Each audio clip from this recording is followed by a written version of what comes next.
Bonsoir à tous. Dimanche 1er octobre 2023. Merci de vous informer via RTI2, la chaîne toujours proche des populations. Voici les titres de ce journal.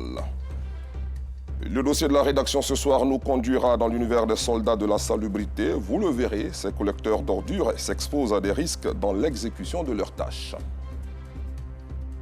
À l'international au Mali, les armes ont encore parlé. L'armée a effectué des frappes aériennes dans la région de Kidal. Bienvenue.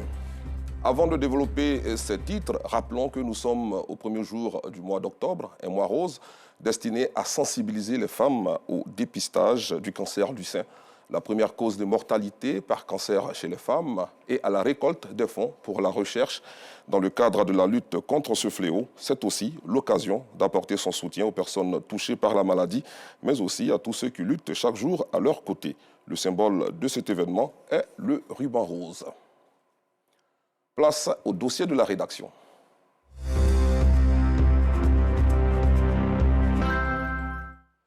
Ils sont dans toutes les communes d'Abidjan. Leur rôle, collecter des ordures de jour comme de nuit pour assainir les quartiers de la capitale économique du pays. Eux, ce sont les éboueurs, encore appelés soldats de la salubrité. Comment sont-ils organisés? Quelles sont les difficultés auxquelles ils sont confrontés? Quels sont les risques auxquels ils s'exposent de tous les jours? Des éléments de réponse dans ce sujet signé Nou Sangari. 23h, Abobo, Carrefour Bandji, lieu de rassemblement des collecteurs d'ordures de Cocody. Bonsoir chers camarades, j'espère que vous allez bien. Yaya est le responsable de l'équipe de nuit. Donc on va sortir chacun de nous dans nos zones et puis on va donner le maximum, sinon le meilleur de nous-mêmes pour faire plaisir à nos populations. Je sais compter sur vous et la réaction compte sur nous. Et je vous dis bonne chance. Et comme j'ai l'habitude de vous dire, bon appétit. Après quelques consignes données, les équipes peuvent être déployées sur le terrain. Mais avant, gants et cache-nez doivent être enfilés par ces agents de la salubrité. Nous sommes dans les ordures. Il y a trop de trucs qui ne sont pas bons pour la respiration de l'homme. C'est pourquoi nous portons les cache-nez.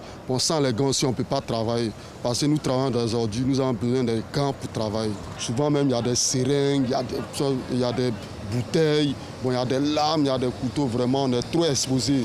Pour cette nuit, ce sont 284 agents de salubrité répartis sur 75 engins qui sont mobilisés. Chez nous, on a des bennes tasseuses de 23 mètres cubes, comme vous pouvez voir derrière. On a des bennes tasseuses de 25 mètres cubes. On a des bennes tasseuses de 6 mètres cubes. On a des véhicules de collecte et on a des tracteurs agricoles. Et chaque engin est dispatché par zone de service. On a divisé Cocody en 5 zones de service. Mouri est conducteur d'une benne tasseuse de 25 mètres cubes. Lui et son équipe ont en charge la collecte des ordures de la zone 5, mais principalement sur le long des grandes artères. Ça commence au fait de l'ancien ambassade de Chine, au nouveau CHU. Puis on va vers le rond-point Ado. Maintenant, le rond-point Ado, maintenant on tourne de là-bas, maintenant, puis on se retourne encore, on revient vers l'ambassade de la Chine encore. Puis de là-bas, maintenant, on va vers Hôtel Bellecote. Hôtel Bellecote, maintenant, ça se termine vers... Une collecte qui n'est pas sans difficulté. La population, les manières de déposer les ordures, souvent, c'est très difficile à prendre. Au lieu de déposer ici, côté droite, on dépose ici, côté gauche, au milieu de la route. Donc, quand c'est comme ça, pour prendre là, vraiment, ça crée des embouteillages. Puis souvent, il y a certaines personnes qui viennent même, il y a d'autres qui ne sont pas polis avec nous, il y a d'autres qui nous parlent mal, il y a d'autres qui nous insultent. Bon, on s'est vu beaucoup de choses déjà en tout cas, mais c'est quelque chose, ça dit, il faut être doux dedans, bon, il faut être timide dedans, sinon c'est pas facile. À côté de ces gros engins qui sillonnent les grandes artères de la commune, des petits engins sont mis à profit pour le traitement des ordures dans les cités. Ce soir, Ahmed et son équipe doivent se débarrasser des ordures de la cité BCAO à Angré-Cocody.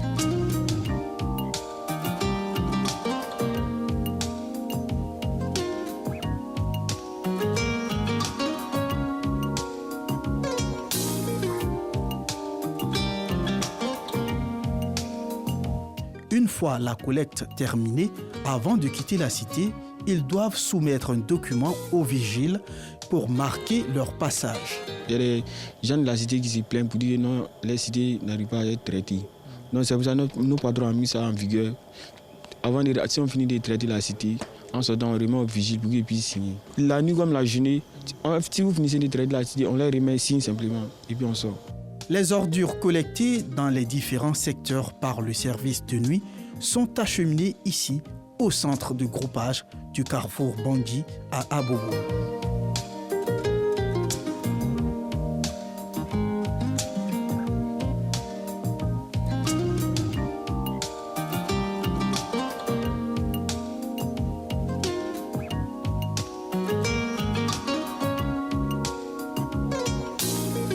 Après cette étape, une autre équipe prend le relais. Elle se charge du convoyage des ordures regroupées au centre de transfert. Mais avant cette étape, les camions chargés des déchets doivent être couverts. Pendant le transfert, vu que c'est de commune à commune, Cocody à Yopougon, il faut couvrir l'ordure pour ne pas que ça déverse sur la voie, pour ne pas que ça dérange les populations, pour ne pas que ça perturbe en fait le trafic. Direction Yopougon au centre de transfert et de groupage d'Anguédédou. C'est dans ce centre que toutes les ordures collectées dans la ville d'Abidjan sont transférées pour être pesées. Dans cette station de pesage, chaque opérateur en charge de la collecte des ordures dans les communes d'Abidjan a un représentant. Niakale est le représentant de celle de Cocody. Dans la dite commune, ils doivent collecter entre 700 et 900 tonnes d'ordures au quotidien. Quand on finit, on a un point général, on transmet à nos représentants. C'est en fonction du paysage qu'on fait le paiement. On a un rendement à donner à nos responsables. En Guédédou, après pesage, le contenu de ces camions à ordures est transvasé dans des camions plus grands. Des camions qui se chargeront d'acheminer les déchets au centre d'enfouissement technique de Kossiouin.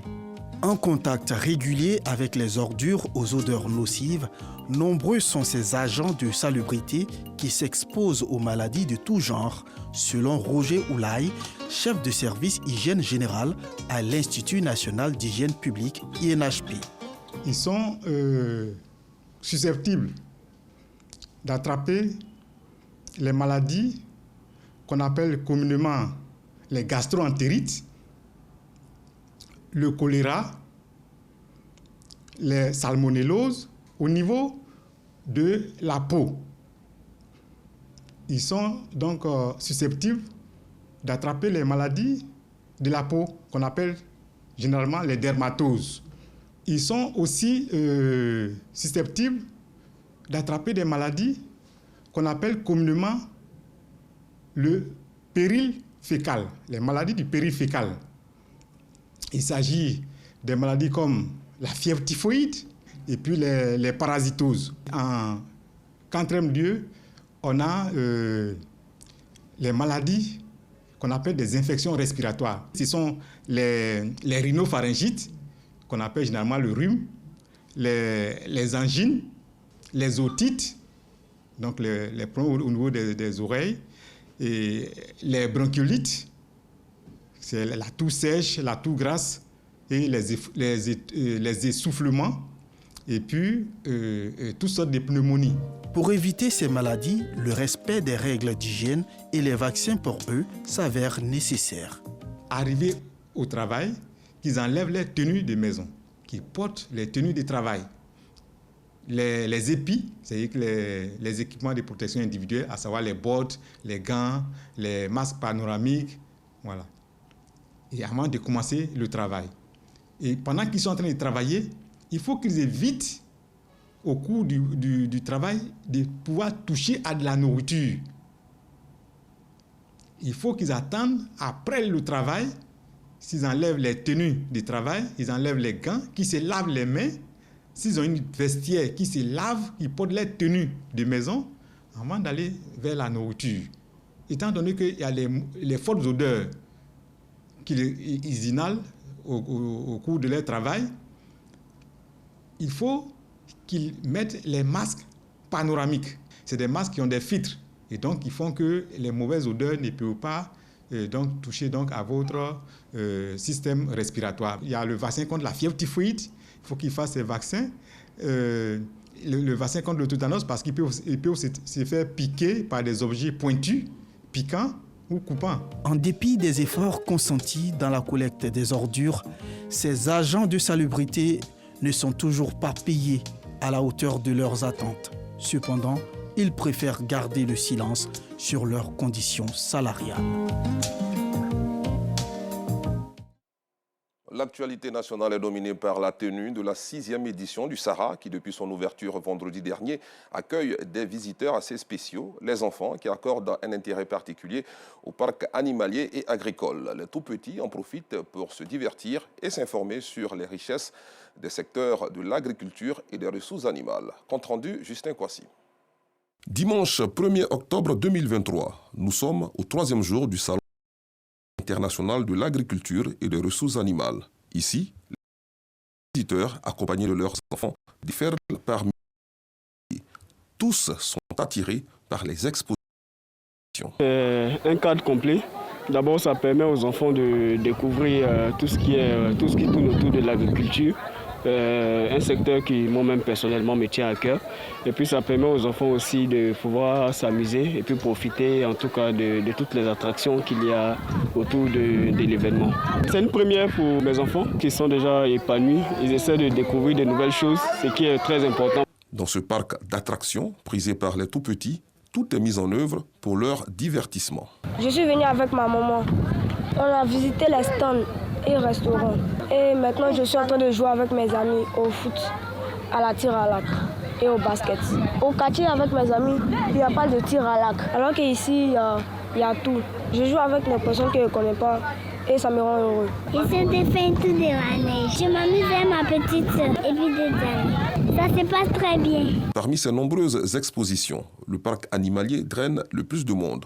Ici, les enfants sont émerveillés par la diversité et la taille des animaux. Ce qui m'attire le plus au parc animalier, c'est les vaches. Ce qui m'attire le plus chez les vaches, c'est leur âge, leur poids aussi. C'est ma première fois de voir ça. Je prends des notes pour essayer de faire des exposés. Je compte partager mon expérience avec toute ma classe, mes petits frères.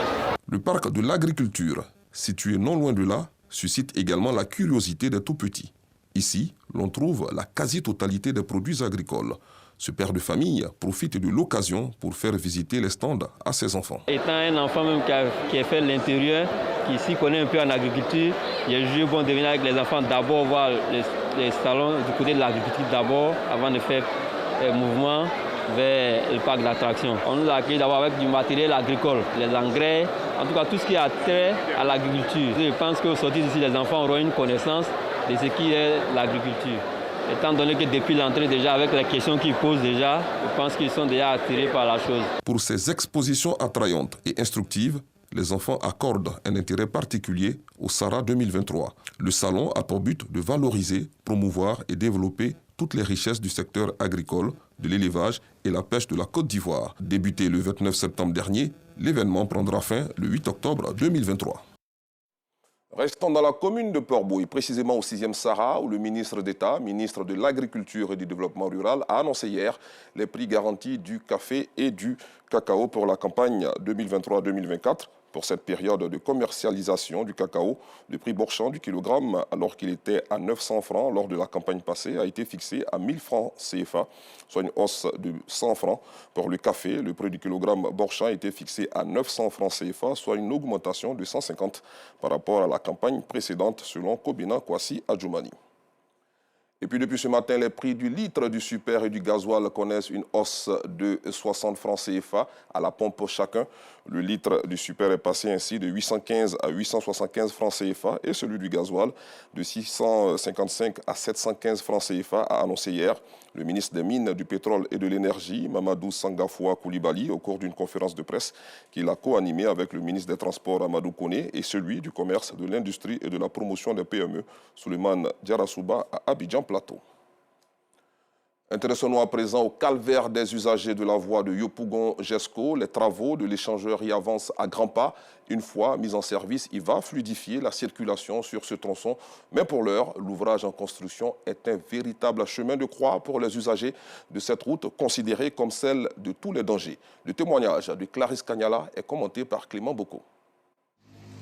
Yopougon, quartier Jesco. Les travaux de l'échangeur avancent à grands pas. Une fois mis en service, cet échangeur contribuera à fluidifier la circulation sur ce tronçon. Mais pour l'heure, la circulation est fortement perturbée par les travaux. Cet usager est contraint de traverser la voie de l'autoroute et ce, malgré tout ce qu'il peut y avoir comme danger.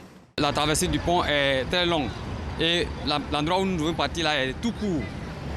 Donc on essaie de voir l'affluence de la circulation et puis on court pour traverser rapidement pour gagner en temps. C'est dangereux, il faut le dire, mais bon, on n'a pas le choix. Je dois marcher peut-être 2 km ou 1,5 km avant de trouver un pont piéton pour traverser, c'est un peu difficile. Si les travaux peuvent être accélérés rapidement, ça fera en tout cas notre affaire. Si ce piéton trouve une alternative au détour, ce n'est pas le cas des automobilistes. Ces derniers voient leur chemin s'allonger à cause des déviations, ce qui occasionne parfois de l'incivisme routier ou encore des embouteillages. C'est compliqué. L'embouteillage est trop. Si on ne rentre pas dans les déviations, pour pouvoir faire la recette, en tout cas, on a du mal à faire la recette. Le temps, tu prends sur le client, tu peux faire au moins peut-être à 40 minutes, mais presque 1 heure de temps. En tout cas, la journée, ça fait que la journée, ça va vite. Donc on a du mal à faire la recette de nos patrons. Il n'y a pas que les piétons et automobilistes qui sont impactés par ce chantier. Les commerçants exerçant à proximité respirent une quantité importante de poussière. C'est là un réel danger pour leur santé. Quand le travail finit et puis poussière va arrêter de nous fatiguer. Les clients viennent manger avec poussière, non, ça les dérange. Ça fait plus de 7 ans, 8 ans qu'on travaille ici. Dès qu'on commençait à travailler, on s'est déplacé. À faire des clients aller là, c'est pas trop ça. La mise en service de l'échangeur relève de plusieurs enjeux pour les habitants de la commune de Yopougon. Le désengorgement de la circulation et la santé de la population en sont les principaux. Direction la région de Lamé pour parler de célébration d'excellence en milieu scolaire. La cérémonie de récompense aux meilleurs élèves d'Ananguié, village de la sous-préfecture d'Adzopé, était à sa 16e édition récemment. Objectif, clore les vacances scolaires en beauté et aider les élèves de la localité à prendre le bon élan pour réussir cette nouvelle année scolaire. Maïssa Kogaï. Finir les vacances scolaires en beauté et permettre aux élèves du village d'Ananguié d'entamer l'année scolaire en ayant un mental préparé et des outils efficaces de réussite, c'est l'objectif de cette traditionnelle cérémonie d'excellence et de récompense aux meilleurs élèves du dit village, activité organisée par l'AFERA, Association des élèves et étudiants ressortissants d'Ananguié, un village de la sous-préfecture d'Adzopé. Chaque vacances, nous organisons les cours de vacances. Ce sont les étudiants qui viennent donner les cours de savoir aux élèves. Et à la fin de ces activités, nous organisons une cérémonie de clôture des activités pour récompenser aussi les élèves qui ont participé aux cours de vacances. Une manière de les encourager. J'ai voulu pérenniser les cours pour que les enfants s'entraident, depuis les plus grands jusqu'aux plus petits. Et mon souhait le plus ardent est que d'Ananguié sortent toujours des cadres, de hauts cadres, qui vont servir loyalement le pays. L'innovation cette année, une conférence autour du livre « 5 principes pour bien réussir son année scolaire ». Cette initiative de la FERA bénéficie de l'appui des cadres du village. J'ai été membre en tant qu'élève et étudiant. J'ai été participant en tant qu'enseignant. Ça a changé de nom entre-temps, mais c'est le même contenu. Donc chaque fois que nos jeunes gens nous signalent, même pas nous inviter, il suffit de nous signaler que ce jour-ci, c'est le jour de la commémoration de l'activité des élèves et étudiants. En ce qui me concerne, je suis toujours là. Cette cérémonie d'excellence et de récompense aux meilleurs élèves est à sa 16e édition.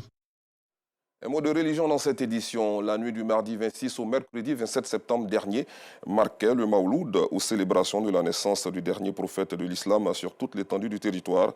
Dans la ville de Bouna, les fidèles musulmans de Kamarasso ne sont pas restés en marge de ce moment de spiritualité. Comme annoncé en titre, de l'autre côté de la frontière nord de notre pays, au Mali, les forces armées ont mené hier des opérations dans le nord-est du pays, en partie sous contrôle de l'ex-rébellion. Au même moment, les ex-rebelles qui évoluent désormais au sein du cadre stratégique permanent ont revu à la hausse le bilan d'une attaque qu'ils ont récemment revendiquée au centre du pays. Ils ont affirmé avoir fait des dizaines de morts dans les rangs de la coalition armée malienne et mercenaires du groupe Wagner. Fin de cette édition. Merci de l'avoir suivi. Excellente soirée sur RTI2.